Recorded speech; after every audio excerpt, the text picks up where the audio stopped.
Miamazava ny fahamarinana, miamazava ny fahamarinana.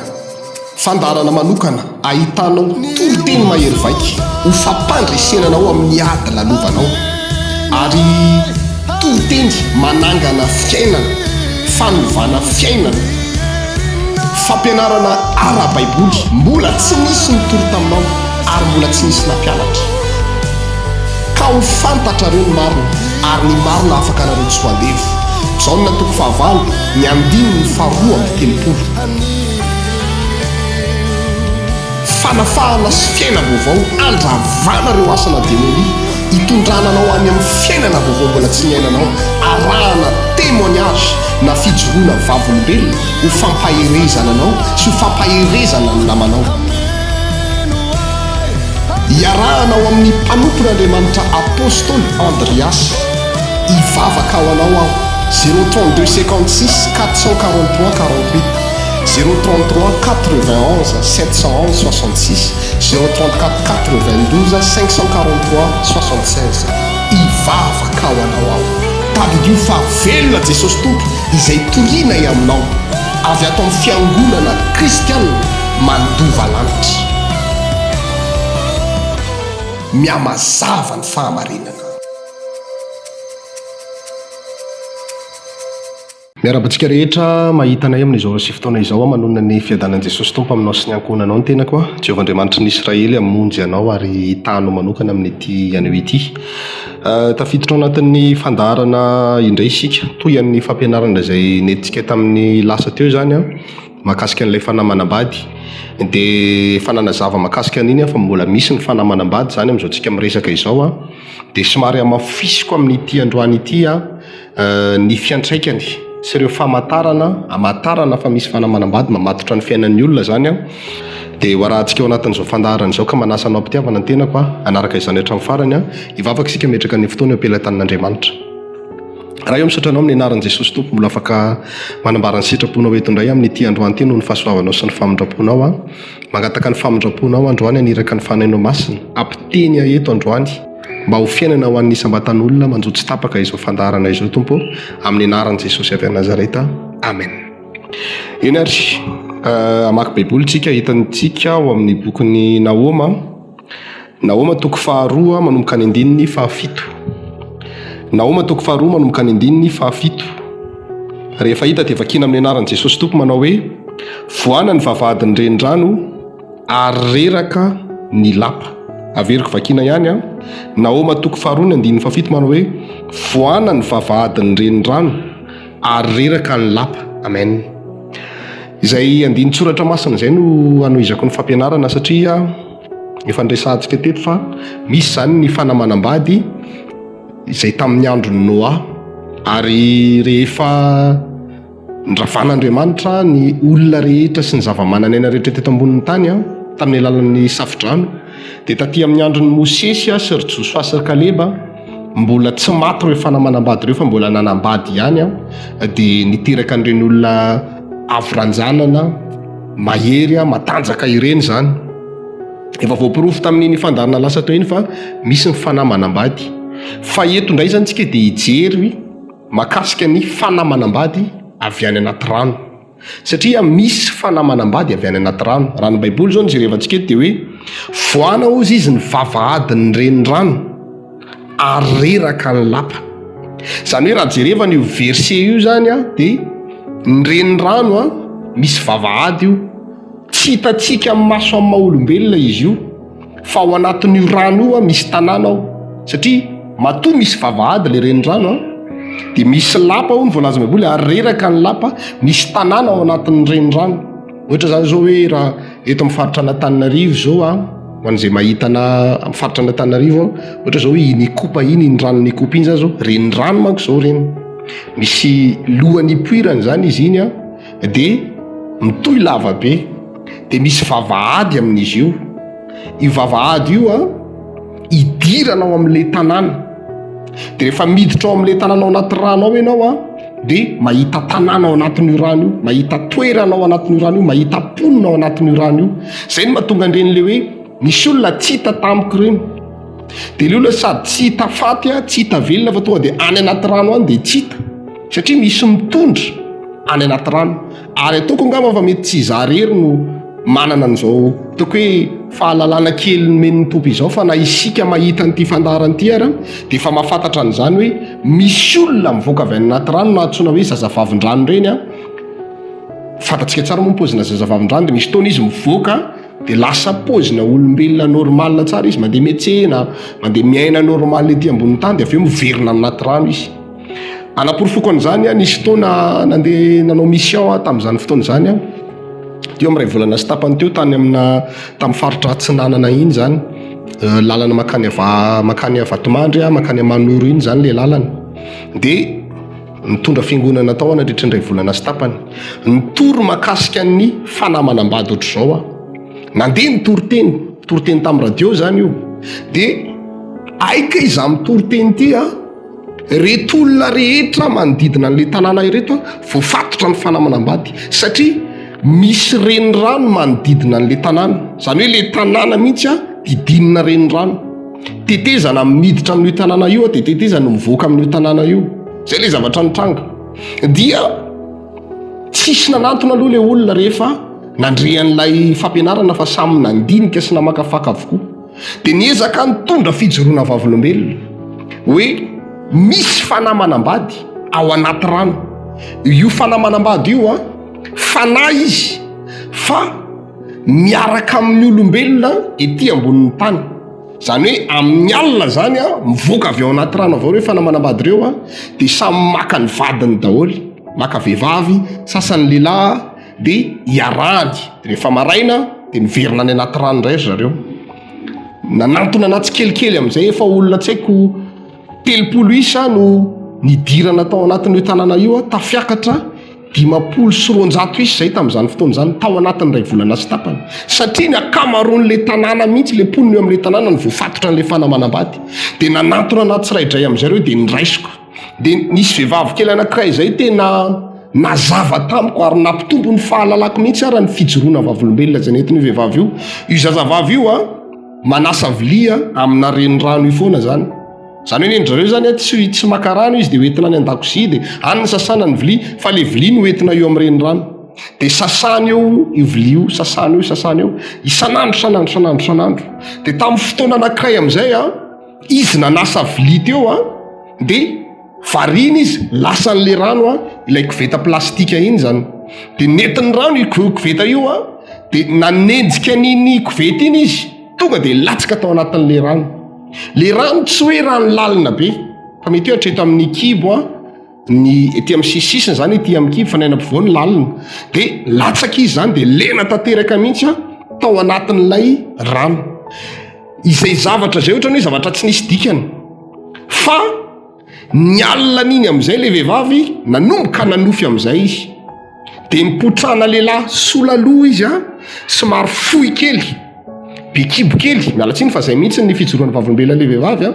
Dia niresaka tamin'io vehivavy io ty lehilahy sola loha fohy kely, be kibo kely hoe zao izy efa ela no nanarahako maso anao, satria ianao manasa vilia matetika eo amin'io rano io, efa ela no nitsiriritako anao, fa tsy azoko mihitsy hoe ahoana ny fomba azahoako anao a. Dia nievitra n'izany a kanjo tamin'le fotoana n'le koveta nentin'le rano iny, ianao niezaka nanenjika azy iny a, dia tafaroboka tao anatin'le rano. Tamin'iny nazahoako anao, ohatrany hoe sitom'le fanamanam-bady nilentika tao anatin'le rano zany izy a, izy tsy maty fa tafavoaka, fa mandy fotsiny akanjo ndray manontolo a, fa niteraka fiatraikany teo amin'ny fiainany iny latsahany tao anatin'le rano iny. Izy zany ke zany tsy mahita amin'ny tontolo maha-olombelona, fa ay efa arahan'le fanamanam-bady maso izy teo ampanasana vilia. Dia mipotrano io fanamanam-bady io amin'izay izy a, nanazavan'le fanamanam-bady an'izay, dia miaraka amin'ny foana le fanamanam-bady. Le vehivavy miteny hoe tsy tiako ianao satria sady fohy kely ianao no sola lobe no be kibo kely, fa ozy le fanamanam-bady ka ianao efa azoko, efa vadiko ianao zao, efa mifatorana le fanamanam-bady izy.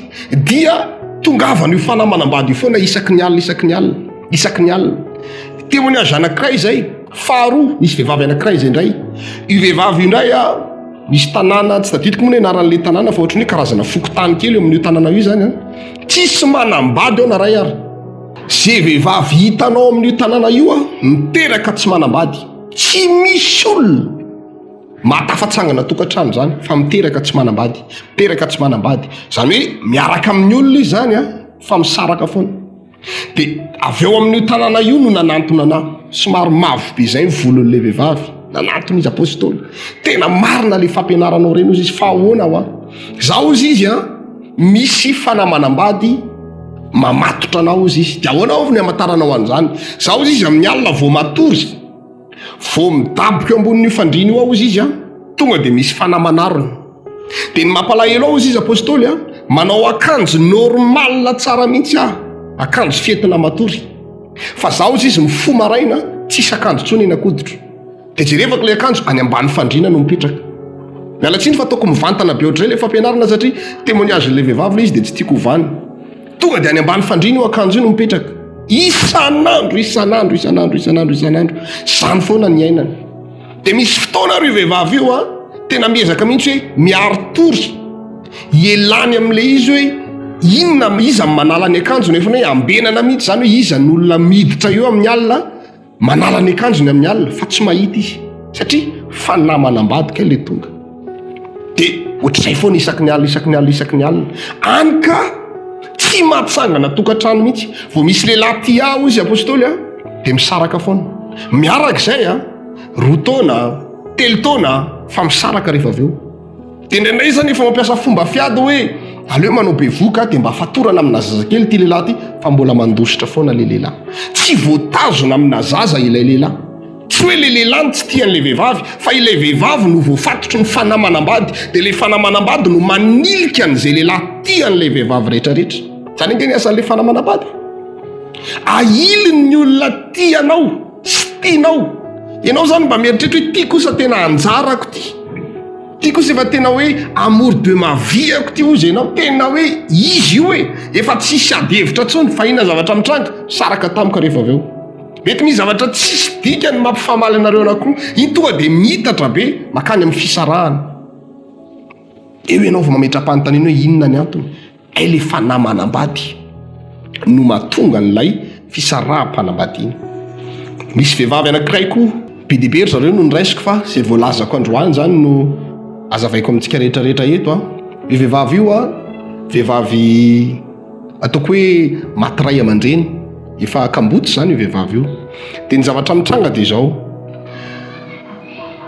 miaraka amina lehilahy izy a ahafahany miantoka ny fianarany sy miantoka ny fianaran-janany miantoka ny hofatrano misy lehilahy zany miaraka aminy dia io lehilahy io mba miantoka ny fiainana izy mianadankely zany zay ny zavatra miseho dia sady miaraka aminazy ohatrany hoe olotiny zany le lehilahy dia ity vehivavy ty nefa voafatotra na fanamanambady ny zavatra mitranga amin'ity vehivavy ty ihany koa dia vao matory izy amin'ny alina dia misy tonga dia ohatrany hoe misy fanamanarina ohatran'ireny le hoe tsindriana mpamosavy reny ozy izy rehefa nanazavany lizy ohatran'ireny le tsindriana mpamosavy hoe enao matsiaro tena tsara mihitsy te hiantso vonjy ianao fa tsy afaka miteny te hanetsika tanana fa tsy afaka manetsika tanana nefa enao hoe misy fanamanindro be mihitsy eo amboninao ohatr'izay ny fatsapan'le vehivavy isaky ny alina dia zavatra mitranga ozy izy apôstôly a io fanahy io a miteny eo am-potsofoka zaho ozy izy vao matory a dia henoko hoe misy olona matory eo akaiko fa za tsy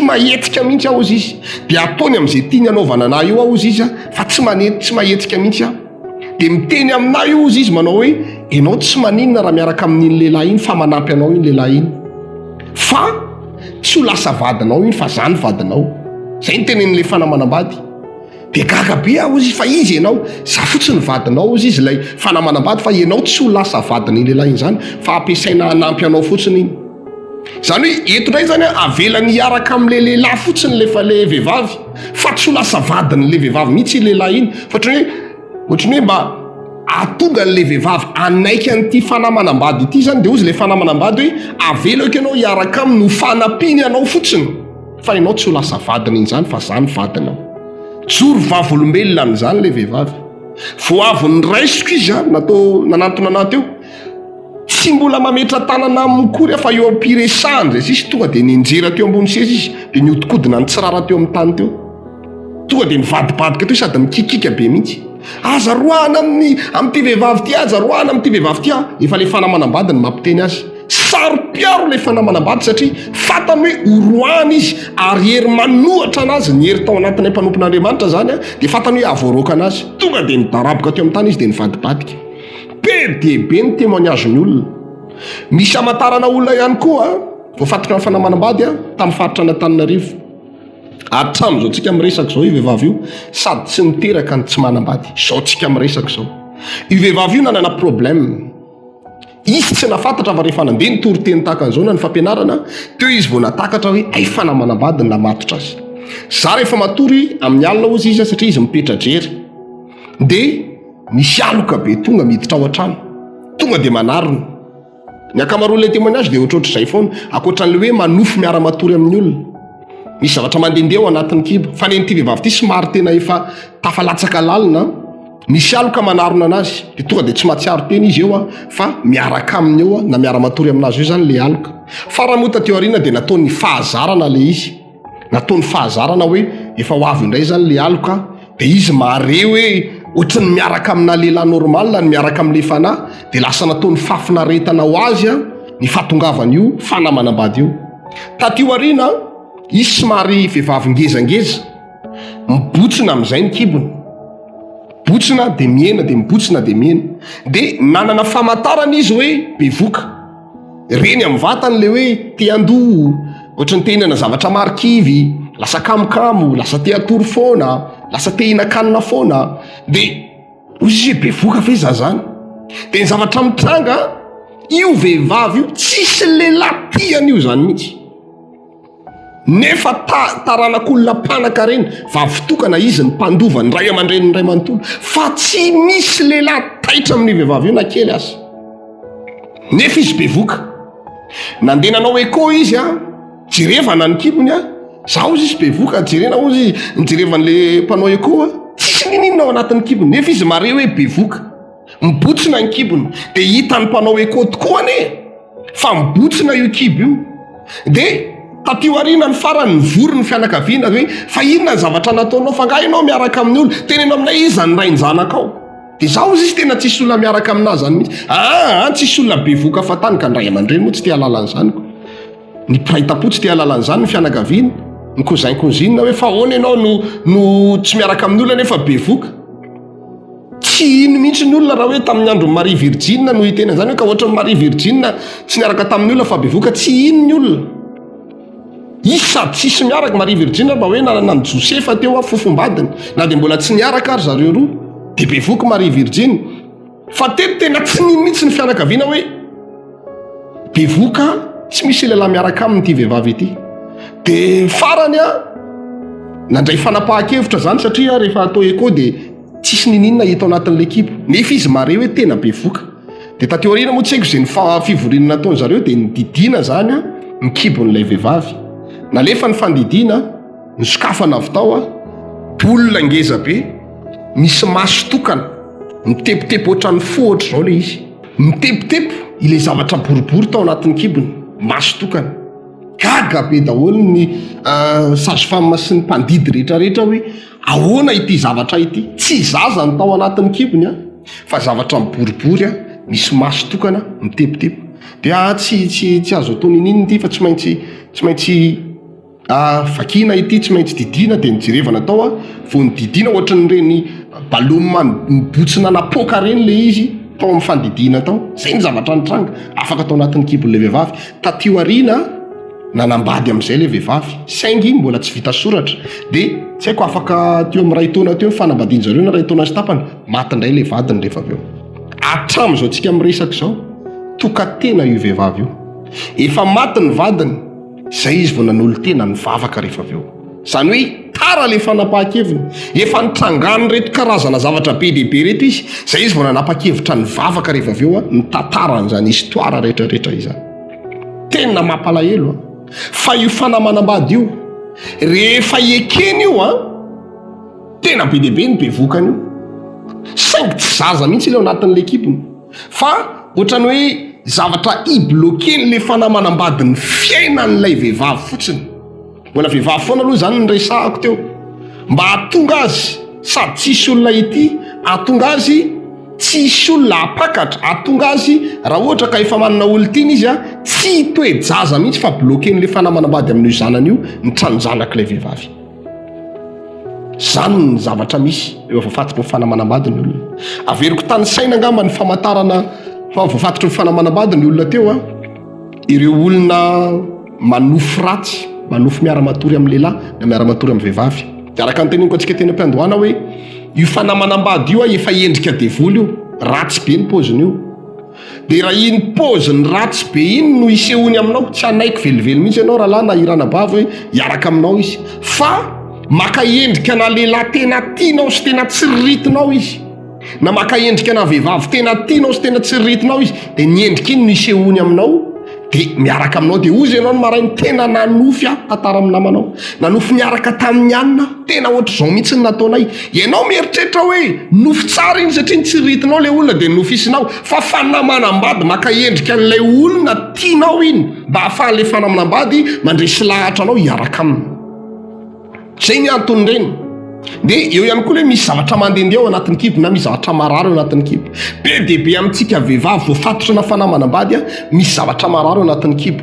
Dia ny pirofo mivaingana reny karazana kista fibrome ireny any anaty tranonjazy, any anaty kibo, miteraka aretina, mahatonga na vehivavy maro a rehefa tonga fotoana dia mandeha be mihitsy ho rahany io, mandritry ny 5 andro tsy mety mijanona noho ireny zavatra reny vokatry ny fanamanam-bady.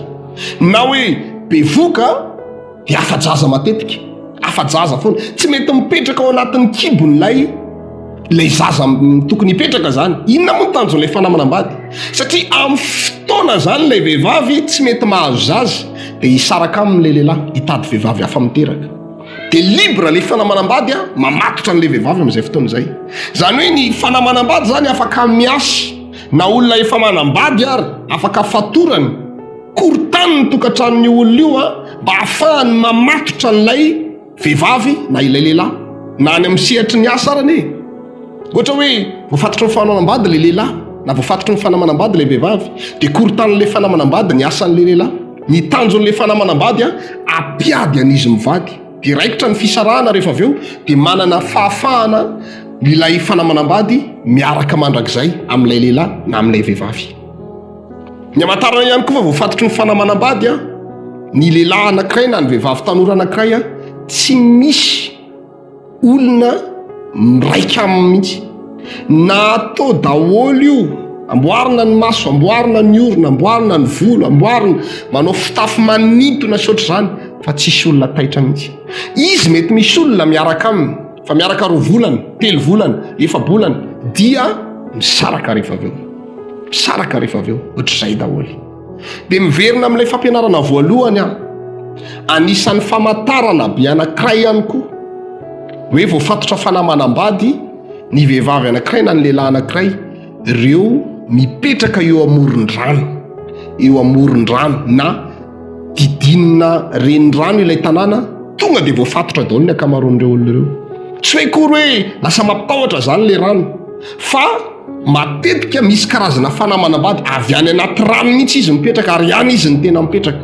Ohatra zany zao ny province zany zao a misy ranomasina, ao anaty ranomasina ao tena feno fanamanam-bady ao.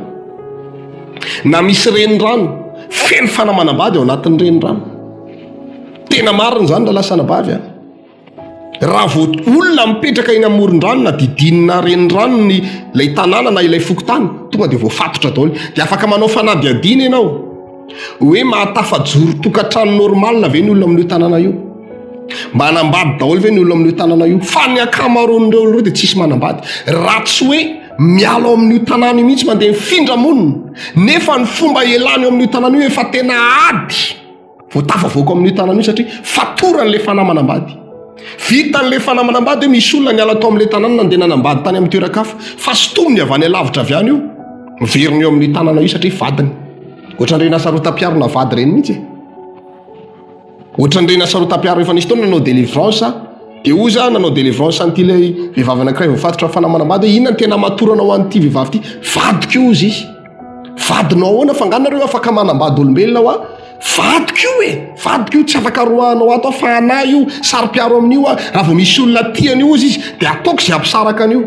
tsy avelako hiaraka amina lehilahy zany io, tsy avelako atsangana tokantrano zany io, ana io zay ny asan'le fanamanam-bady. Mampikorotana tokantrano raha efa mijoro le tokantrano, tsy mampijoro an'le tokantrano mihitsy raha ohatra ka mbola tsy manam-bady. Misy vehivavy anankiray tanora zay vao fatotra fanamanam-bady, efa elaela nanaovako délivrance io vehivavy io, niaraka tsy haiko teo amin'ny teletonateur zareo raha tsy diso dia efa vita ny présentation tamin'ny ray aman-dreny ankilany sy ankilany, dia nandray fanapa-kevitra zany hoe hiditra ao anatin'ny resaka fisoratana zany, satria efa vita ny vodiondro fangatahana sotra zany, tonga ny fisoratana. Dia taty amin'ny côté an'le vehivavy somary nananana ry zareo zany, dia le vehivavy niantoka, dia efa nividina ny akoho 30 isa niaraka tamin'ny entrée rehetrarehetra sy efa vonona daholo. Eo amin'ny fotoana amin'izay endrasana an'le lehilahy hiditra amin'le fisoratana, natao tao an-trano ihany ny fisoratana, nendrasana tsy tonga le lehilahy, nefa ny sakafo efa vita tsy tonga le lehilahy, natsona mamono telefônina, mandraky tiana ny hoany, tsy namaly tsony fa toa dia nanolo numéro mihitsy, tsy hitatsony le lehilahy, nefa napana tena zao va anambady an'le zazavavy. Mbola any moa le zazavavy hatramin'izao mbola tsy manambady izy.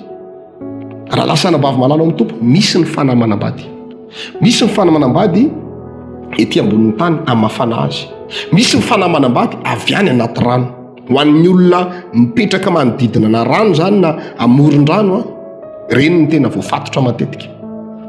Ny olona manambady izy nefa tsy mahazo fitiavana amin'ny vadiny, dia iny le tsy fampipitiavana iny no ararotin'le fanamanambady amatorana anazy. Ny vehivavy tanora te anambady, te araka amin'ny olona, nefa tsy mety matafajoro mihitsy fa toran'le fanamanambady. Be dehibe no mitady zaza tsy mety mahazo zaza mihitsy noho fanamanambady io mipetraka ato anatin'ny kibony. Raha tsaronareo tsara ny voalazan'ny baiboly hoy Jesosy hoe ny olona mino ahy ison'ny rano velona miboboka ao an-kibony. Nilazany amin'ny fane masina mena zay mino azy izy, fa ny fane masina mbola tsy nomena satria ny tompo mbola tsy niditra tamin'ny voninahiny. Zany hoe ato anatin'ny kibotsika ato nipetrahan'ilay ony rano velona, ilay herin'Andriamanitra na ilay fanan'Andriamanitra. Dia amin'ny fotoana voafatotry ny fanamanambady ilay olona, bahanan'ilay fanamanambady io toerana ato anatin'ny kibotsika tokony hipetrahan'ny herin'Andriamanitra io, izy no manjaka ao. Dia eo no mahatonga an'ilay fiainan'ny olona sady potika no tsisy herin'Andriamanitra, no tsy mety tanteraka ny nofinofony rehetrarehetra. Ka ety ampamaranana dia te hiantso antsika rehetra, misy ny fanamanambady saingy misy vahaolana nomen'ny tompo anefa, dia ny fanoloranao tena ho an'Andriamanitra, ho an'i Jesosy tompo. Dia avy eo izay mpanompon'Andriamanitra manao délivrance ho fanampinanao ao anatin'izany rehetrarehetra izany.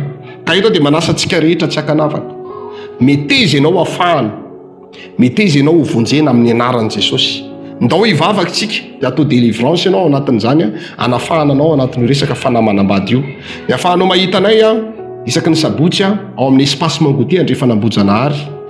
Espace Mangote Andrefanambojanahary ampitan'ny Tobo Ratsimandrava. Isaky ny sabotsy manomboka amin'ny 7 sasany maraina. Raha te hifandray amiko manokana ianao dia afaka miantso andreo larina taribiso ratako eo ambany ireo zany raha ohatra ka te hifandray amiko ianao. Dia mandamina programme tsika dia afaka miona ihany koa anatin'izany rehetrarehetra izany raha mila traitement de délivrance moa ianareo afaka miantso andreo laran'ireo dia alanontsika ny programme dia afaka ataoko délivrance ianao anatin'izany rehetrarehetra izany. Aza misalasala manantona fa vonina hanampy anao ny tenako hivavaka ao anao. Ny rahan'Andriamanitra izay hanampy antsika rehetrarehetra hivavaka ao antsika, hitory izany fahamarinana izany, dia mino sy manantena fa sitraka ao indrindra ny hanovan'Andriamanitra ny fiainanao. Tadidio fantatro ny tompo ny fahorianao, fantatro ny tompo ny alahelo-nao, fantatro ny tompo ny zavatra menjady amin'ny fiainanao io, fa miandry anao anao dingana ny tompo. Fantatro ny tompo Bartimeo fa jambo, fa nandalovan'ny tompo fotsiny, fa nendrasan'ny tompo Bartimeo mihitsy no nitsangana rehefa nareo isa mandalo zany, toy ny olona hoe Jesosy avy any Nazareta ny mandalo. Fantatro ny tompo hoe jambo Bartimeo, fa niandry an'ny Bartimeo, niantso azy ny tompo mba hamonjen'ny tompo azy. Dia ohatr'izay ihany koa isika rehetrarehetra fantatro ny tompo zavatra iainanao io, fa manaova dingana dia ho hitanao ny voninahitr'Andriamanitra izany. Miaraka taminareo teto ny tenako apôstôly Andreasy avy ato amin'ny fiangonana kristianina mandova lanitra izany. Dia aza misalasala manantona fa vonina hanampy anao ny tenako hivavaka isika hisaotra an'Andriamanitra. Raha io misaotra anao amin'ny anaran'i Jesosy mbola afaka nitory ny teninao teto nampianatra an'izay fanamanambady izay. Mino aho fa betsaka ny olona ho afahanao amin'ny alalan'izay afatra izay, dia taio izy reto afao mehoery afahany manao dingana mba ahitany ny voninahitra ao amin'ny anaran'i Jesosy tompo. Amen. Rarisosiny tsara ho antsika rehetra ny tenako samy hitahin'Andriamanitra daholo tompoko.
miamazava ny fahamarinana miamazava ny fahamarinana fandarana manokana ahitanao toro-teny mahery vaika ho fampandresenanao amin'ny ady lalovanao ary toro-teny manangana fiainana fanovana fiainana fampianarana ara-baiboly mbola tsy nisy nitoro taminao ary mbola tsy nisy nampianatra ka ho fantatra reo ny marina ary ny marina afaka nareo tsy hoandevo zao ny natoko fahavalo ny andiny ny faharoa amin'ny telopolo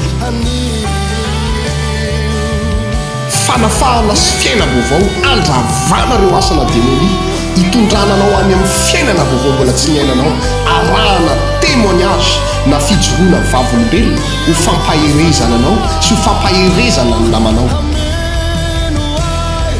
hiarahanao amin'ny mpanompon'Andriamanitra apôstôly Andreas hivavaka ao anao aho 032 56 443 48 033 91 711 66 034 92 543 76 hivavaka ao anao aho tabidio fa velona Jesosy Tompo izay torianay aminao avy ato amin'ny fiangonana kristianina mandova lanitra miamazava ny fahamarinana